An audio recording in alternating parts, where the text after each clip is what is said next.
The call came on a Tuesday morning while I was reviewing quarterly reports from my portfolio companies. Mom's voice had that particular tone, the one she reserved for delivering news she knew would sting but felt I deserved to hear. "Rachel, I need to tell you something about Thanksgiving," she began. "Your brother Derek is bringing some very important people this year. Venture capital partners from his firm. These are the kind of connections that matter in business."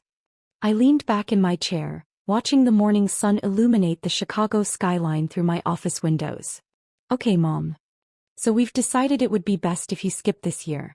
Nothing personal, sweetheart, but Derek needs to make the right impression. Having his sister there, well, you understand.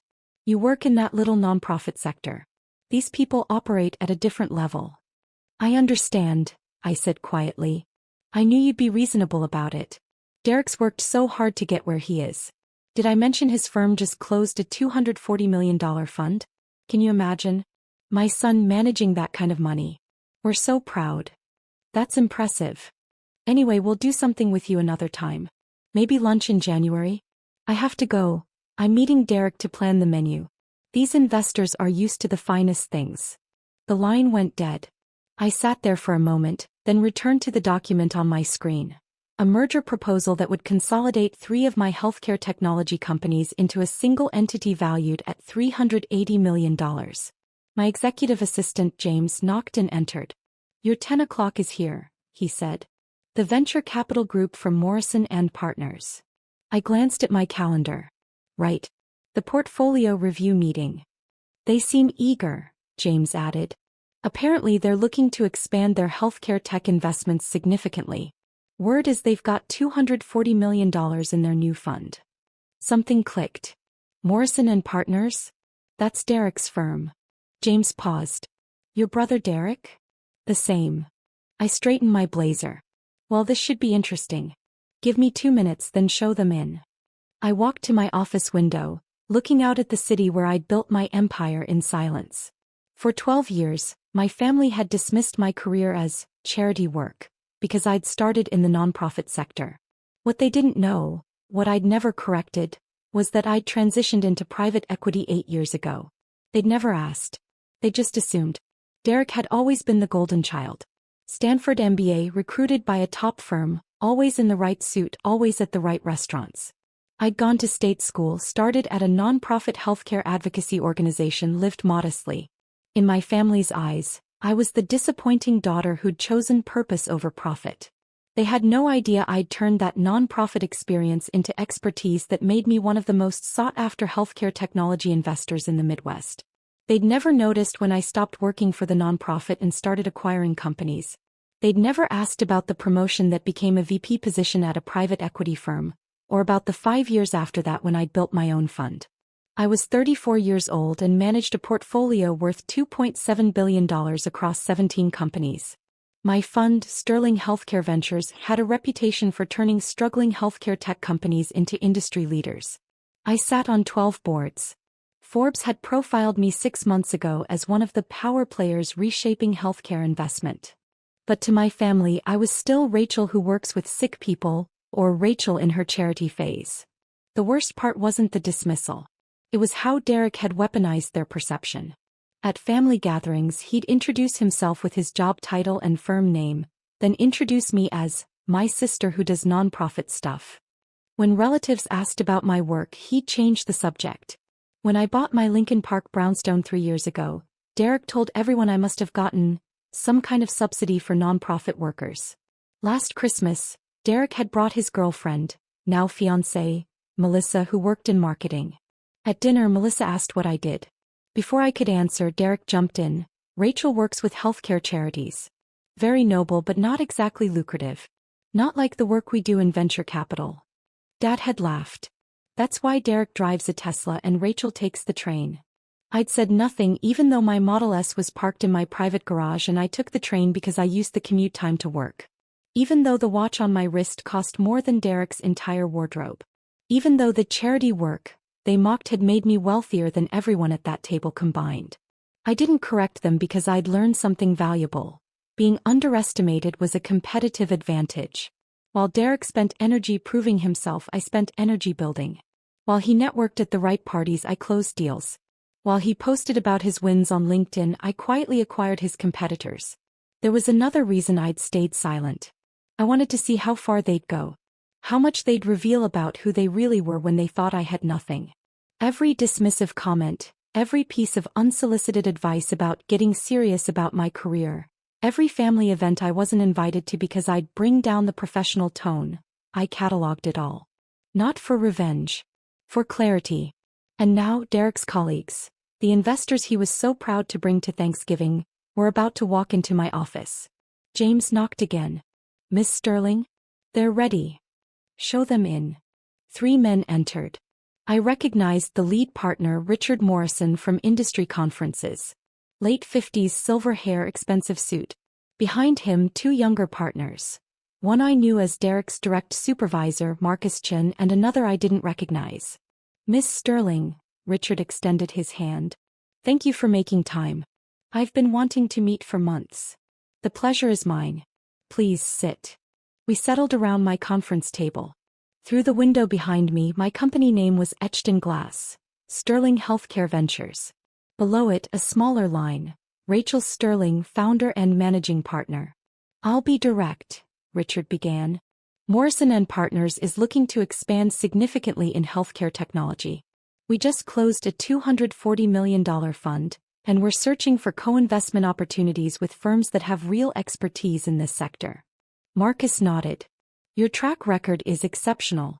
The way you turned cardiotech around, brilliant. And the HealthBridge acquisition was perfectly executed." "Thank you. We're hoping to discuss potential partnerships," Richard continued. "Perhaps co-investment opportunities, deal flow sharing. We have capital and generalist investment expertise. You have specialized healthcare knowledge and a proven track record. It's a natural fit." I nodded, listening as they outlined their strategy. They wanted access to my deal pipeline. They wanted to learn my methods for evaluating healthcare technology companies. They wanted to attach their fund's reputation to mine. "Your fund is impressive," I said. $240 million is significant." Richard smiled. "We're quite proud of it. Took 3 years to raise. The team worked incredibly hard." He gestured to Marcus. "Marcus here was instrumental. And we have a young associate, Derek Sterling, who's been..." He stopped mid-sentence. Marcus had gone completely still, staring at my nameplate on the desk. "Sterling," Marcus said slowly. "Derek Sterling. Is he?" "My brother," I confirmed. The temperature in the room shifted. Richard's smile became strained. "I didn't realize you were related. Most people don't. We don't exactly work in the same circles." I kept my voice neutral. "Derek's never mentioned having a sister in private equity?" "No," Marcus said carefully. "He's mentioned a sister, but he said she works in the nonprofit sector." "I started there," I said. 12 years ago. But I transitioned to investment 8 years ago."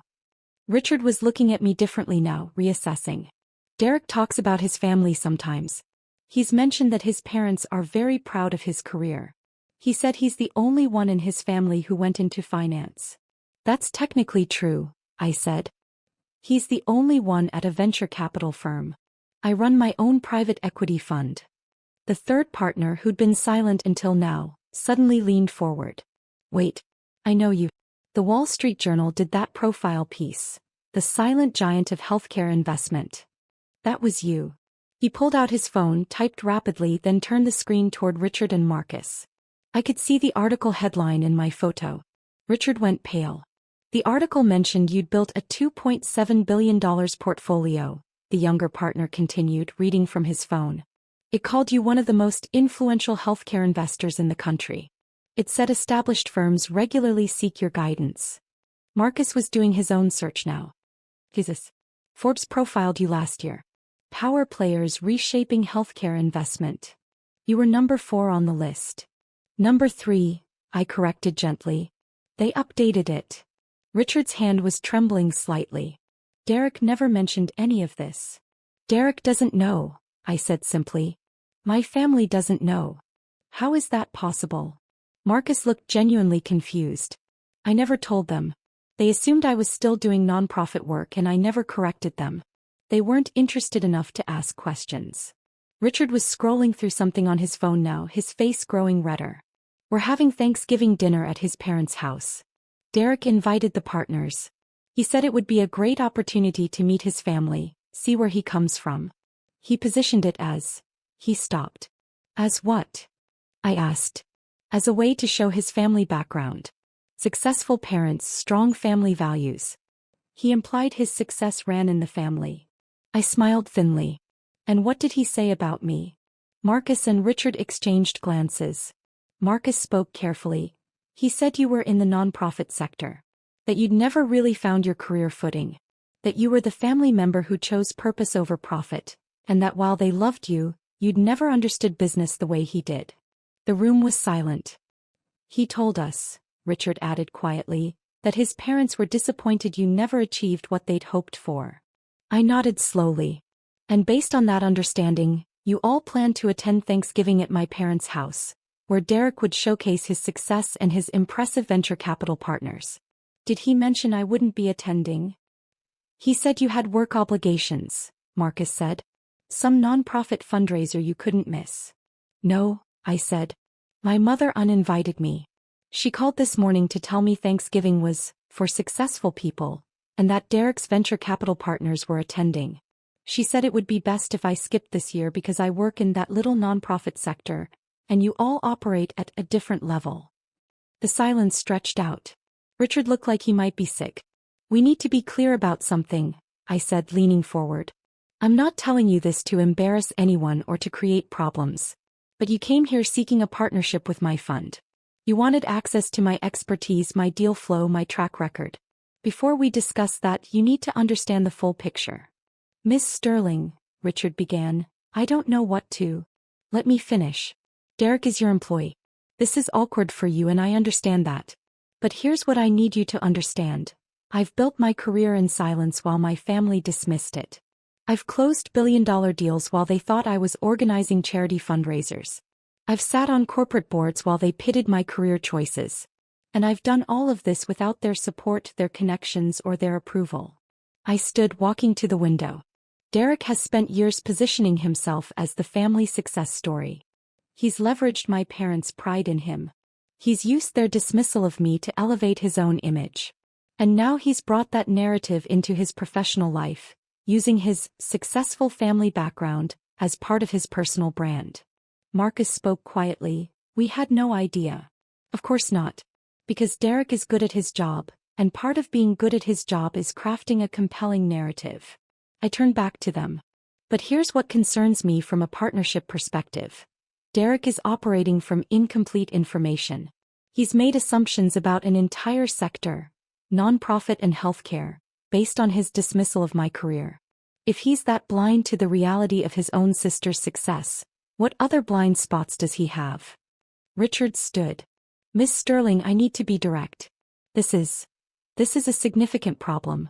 Derek's judgment is compromised by his ego, I finished. Yes. We're attending Thanksgiving dinner at your parents' home in 2 days, Marcus said. Derek has built this up as a major occasion. Your parents are expecting us. They've planned an entire evening around showcasing Derek's success. And now we know that the daughter they've dismissed and uninvited is actually the most successful member of the family, the younger partner finished. At least in terms of our industry.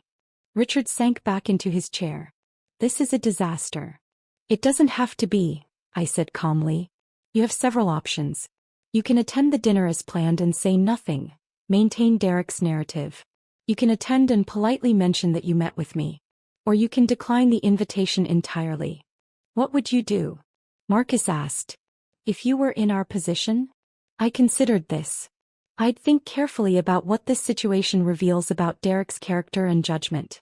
I'd consider whether someone who could so thoroughly misunderstand and undervalue his own sister's career for years might have similar blind spots in his professional analysis. And I'd ask myself whether those blind spots pose a risk to my fund. Richard nodded slowly. You're suggesting we need to reevaluate Derek's position at the firm. I'm suggesting you have new information about an employee's judgment and integrity. What you do with that information is your decision. The timing, Marcus said. 2 days before Thanksgiving. At his parents' house. With you uninvited because your mother thinks we're too successful to associate with you." He shook his head. "The irony is brutal. The truth often is." Richard stood again, this time with obvious decision in his posture. "Miss Sterling, I need to make a phone call. Would you excuse us for a moment?" "Of course. James can show you to the conference room down the hall." After they left, I sat at my desk, processing what had just happened. I hadn't planned this. I'd simply agreed to a meeting request from a venture capital firm seeking partnerships. The fact that it was Derek's firm, that these were the investors my mother thought were too important to meet me, that this meeting happened the same morning as her uninvitation, that was just timing. Or perhaps it was inevitable. Derek had spent so many years underestimating me that eventually his professional world and his family delusions had to collide. 20 minutes later, James knocked. "They'd like to speak with you again." The three men returned, and I could see they'd reached a decision. Richard spoke first. "We've had a difficult conversation and we need to be transparent with you. First, regarding the partnership opportunity we came here to discuss. We absolutely want to pursue that. Your fund's expertise and track record are exactly what we need. We'd be honored to explore co-investment opportunities. Second," Marcus continued, "we need to address the Derek situation. We've decided to attend Thanksgiving dinner as planned." My eyebrows rose. "But," Richard added quickly, "we're going to be honest with your family. Not cruel, not vindictive, but honest. If your career comes up, when it comes up, we're going to acknowledge that we met with you today, that we're pursuing a partnership with your fund, and that you're one of the most respected healthcare investors in the industry." "Derek will be humiliated," I said quietly. "Derek has apparently been humiliating you for years," Marcus replied. "And more importantly, he's been lying to us, by omission if not directly, about his family situation. That's a character issue we can't ignore." The younger partner spoke. "Miss Sterling, may I ask you something? Why did you never correct them? Your family, I mean. Why let them believe the wrong thing for so long?" I thought about this carefully. Because I wanted to see who they'd be when they thought I had nothing. I wanted to see if their love was conditional on success. And I wanted to build something that was entirely mine, not connected to my family name, not dependent on their support or approval. "And now?" Richard asked. "Now I know the answer. Their love is conditional. Their respect is transactional. And my success is entirely my own." I paused. "That last part, that's worth more than all of it." Marcus nodded slowly. "For what it's worth, I think you've handled this with remarkable grace. Many people in your position would have exposed Derek years ago. Exposing him wouldn't have changed anything except prove I was petty. Building something bigger than his ability to diminish, that changed everything." We spent the next hour discussing actual partnership possibilities. The irony wasn't lost on me that I was planning co-investments with the same people who would be at my parents' house for Thanksgiving, celebrating the son who'd worked so hard to keep me uninvited. As they prepared to leave, Richard paused at the door. "Miss Sterling, I feel I should mention. Derek submitted a deal proposal last week for a healthcare tech investment.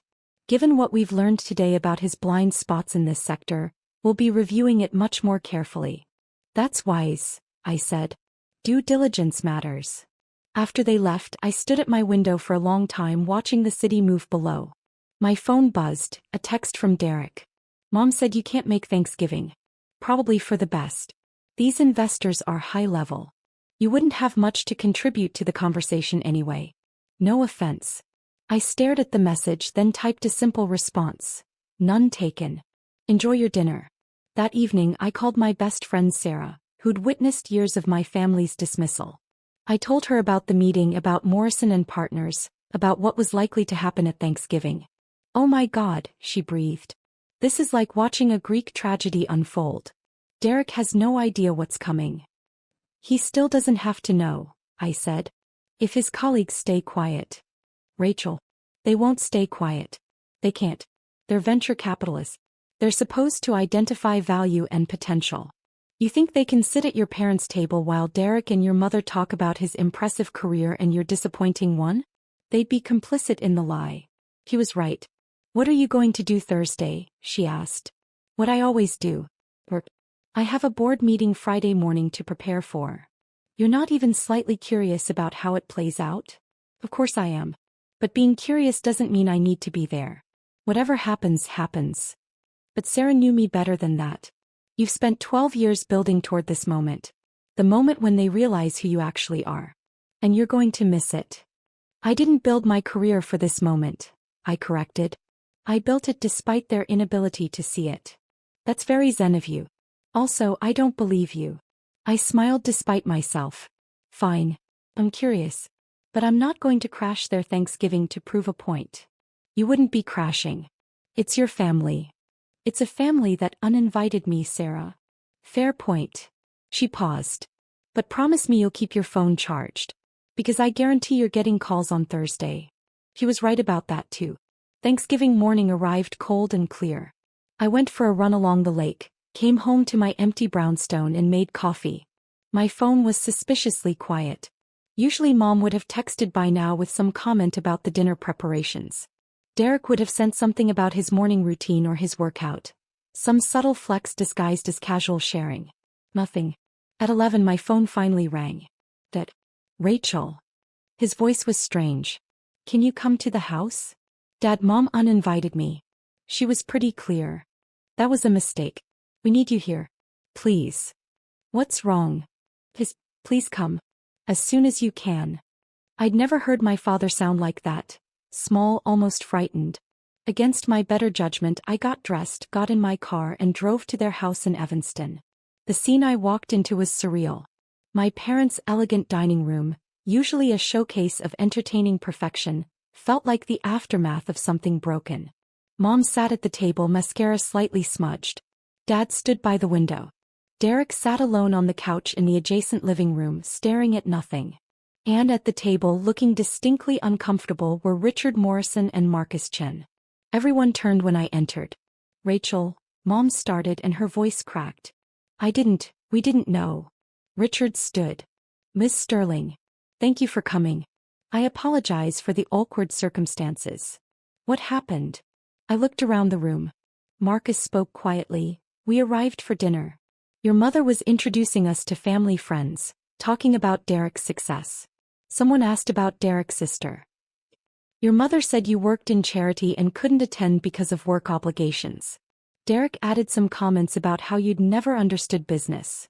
And I prompted. And I mentioned that we just met with you Tuesday.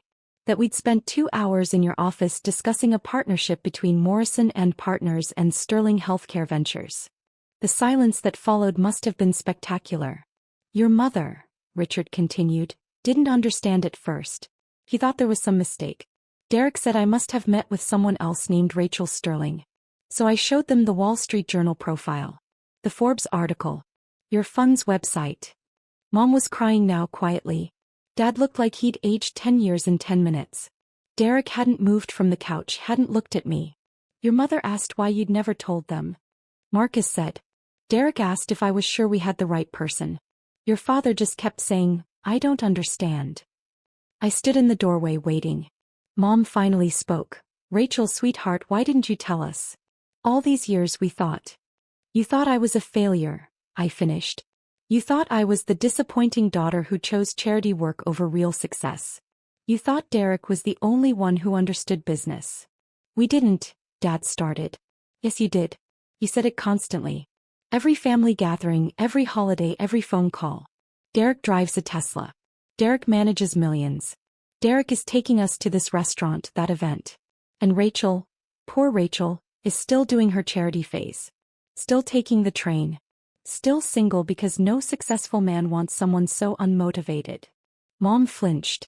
I'd quoted her words exactly from last Easter. Why didn't you correct us? Dad asked. Just tell us the truth? Because you never asked, I said simply. In 12 years, not once did any of you ask me a real question about my work.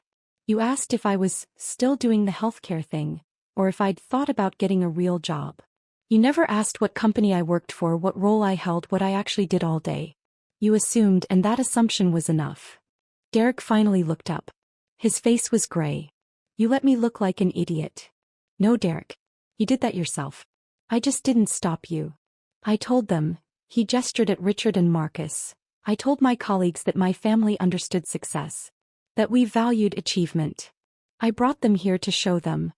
To show them what? That you came from a family so focused on appearances that they could dismiss one child's actual success while celebrating another child's smaller achievements? That you come from a family that values perception over reality. Richard cleared his throat. Perhaps we should go. No, I said. Stay. You should see how this ends. I turned to my parents. Mom, when did you call to uninvite me from Thanksgiving? Tuesday morning, she whispered. But Rachel. And what did you say exactly? She couldn't speak. Dad answered. She said Thanksgiving was for successful people. That Derek's venture capital partners were coming and you wouldn't fit in. And you agreed with this decision? Dad looked down. We thought it was best. I turned to Derek. And you? What did you text me Tuesday afternoon? He said nothing. I pulled out my phone, read aloud. Mom said you can't make Thanksgiving. Probably for the best. These investors are high level. You wouldn't have much to contribute to the conversation anyway. No offense. Marcus actually winced. So let me be clear, I continued. On the same day that these investors came to my office seeking partnerships, that they sat in my conference room asking for access to my expertise and deal flow, that they acknowledged my fund's superior track record. On that exact day, my mother uninvited me from Thanksgiving because I wasn't successful enough to meet them. We didn't know, Mom said desperately. How could we know? You could have asked. Any time in the last 8 years, you could have asked one real question about my career. You could have Googled my name. You could have noticed when I stopped working for the nonprofit. You could have wondered how I afforded my house, my car, my life. But you didn't because you weren't interested. You'd already written my story, and it was easier to believe that story than to discover the truth. I looked at Derek. And you actively maintained this fiction. You told people I was in charity work. You deflected questions about my career. You used my parents' dismissal to elevate your own success. Why? He met my eyes finally. Because you made it so easy. You never posted about your wins. Never brought it up at family dinners. Never corrected anyone. It was like you wanted to be underestimated. I did want that, I said. Being underestimated is a competitive advantage. While you were busy proving yourself, I was busy building.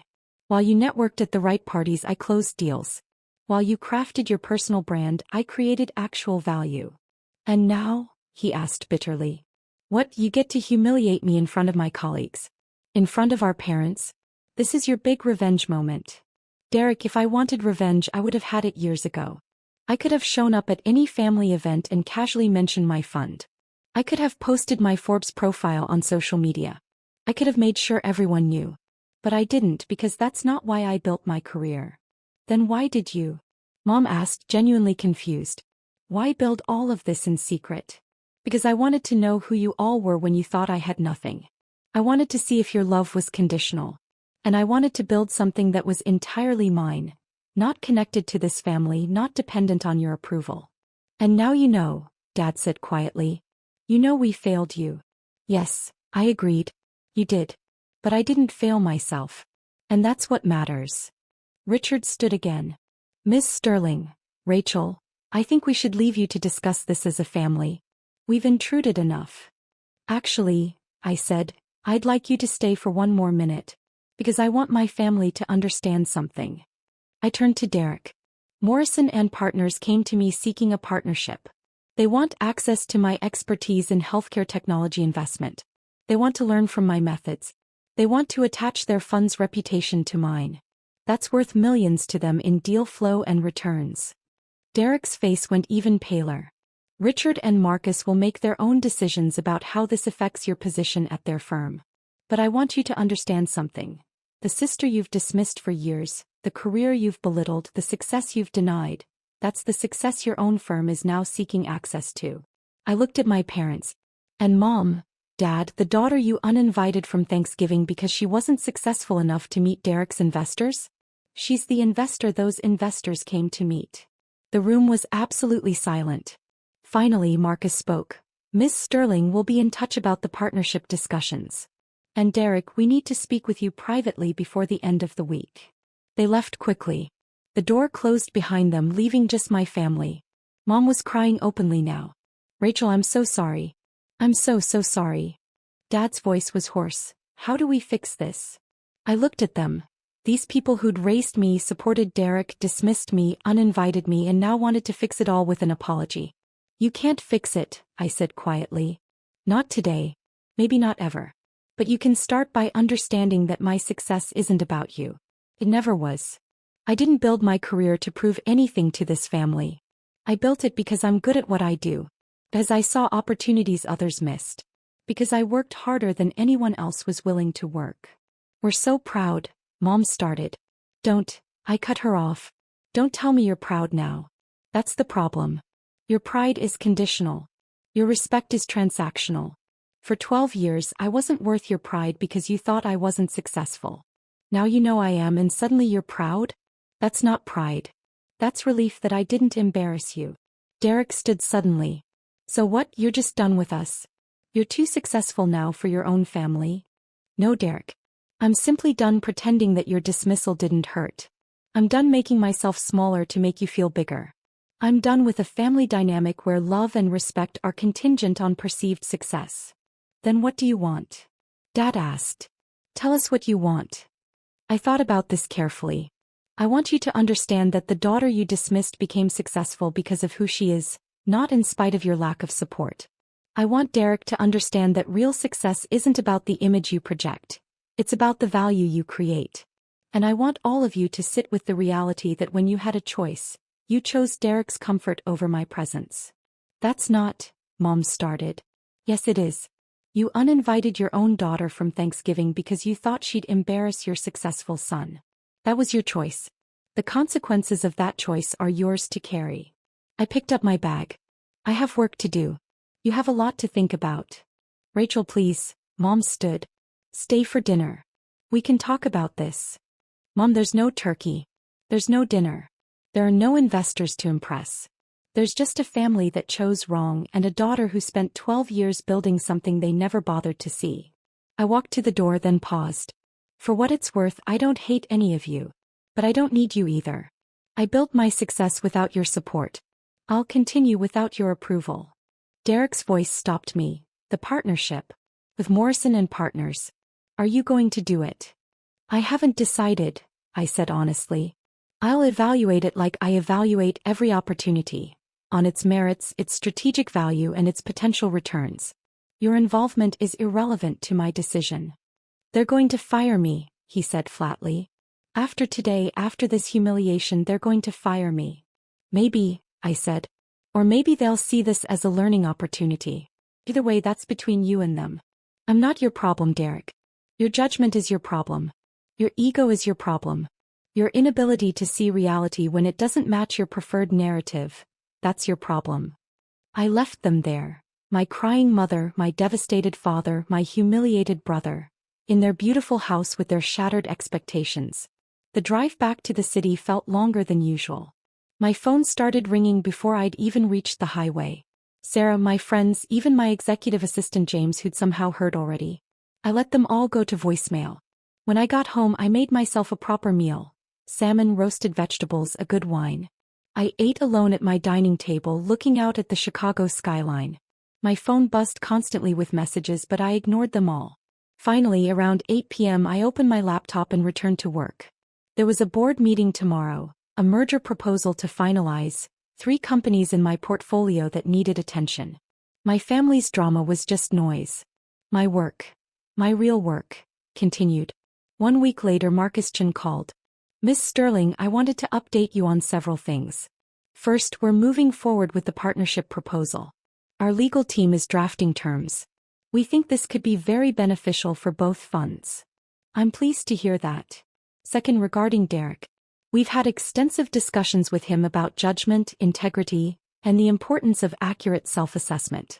He's being placed on a performance improvement plan. His deal-making authority is being restricted. Whether he stays with the firm long-term will depend on his ability to demonstrate improved judgment. That seems fair. He asked me to tell you something, Marcus continued. He said to tell you he finally understands that success isn't about the story you tell. It's about the value you create. He said he spent years telling a story while you spent years creating value. That's progress, I said. Your parents also reached out. They'd like to meet with me and Richard. They want to understand your career better, learn about the industry. They seem genuinely eager to understand what they missed. That's their choice. Is it too late? Marcus asked gently. For your family, I mean. Is it too late to rebuild that relationship? I thought about this carefully. I don't know. Right now I need space. I need to see if they can respect me when I'm not performing success for them. I need to see if they can love me when I'm not exceeding expectations. And honestly, I'm not sure they know how. That's wise, Marcus said. And Rachel, if I may, you've handled this entire situation with remarkable grace. Many people would have been vindictive. You've simply been honest. Honesty is enough, I said. The truth did all the work. 6 months after that Thanksgiving, my life had found a new equilibrium. The partnership with Morrison and Partners was thriving. We'd co-invested in 3 healthcare technology companies, all performing ahead of projections. Derek had left the firm, not fired, but resigned to join a smaller fund where he'd have more room to grow without the weight of expectations. My parents and I spoke occasionally. Careful conversations, more honest than before but still finding their footing. Mom had apologized 17 times in 17 different ways. Dad had finally asked me real questions about my work. They were trying. Derek and I met for coffee once. It was awkward but honest. I'm sorry, he'd said. 4 years of being a self-absorbed asshole. For using your dismissal to prop myself up. For never once asking you a real question about your life. I accept your apology, I'd said. But Derek, you need to understand I don't need your validation anymore. I never did. That was always your need, not mine. I know that now. As I sat in my office that spring afternoon, reviewing the latest quarterly reports, I thought about that strange Thanksgiving 6 months ago. The collision of Derek's narrative and my reality. The moment when everything they thought they knew proved false. People asked if I was glad it happened. If I'd enjoyed the reversal, the vindication. The truth was more complicated. I wasn't glad my family had dismissed me. I wasn't glad they'd valued image over substance. I wasn't glad for the years of small cuts and casual cruelties. But I was glad I'd built something that was entirely mine. I was glad I'd never compromised my vision to match their expectations. I was glad I'd turned their dismissal into discipline, their doubt into determination. Most of all, I was glad I'd proven, to myself not to them, that success doesn't require validation.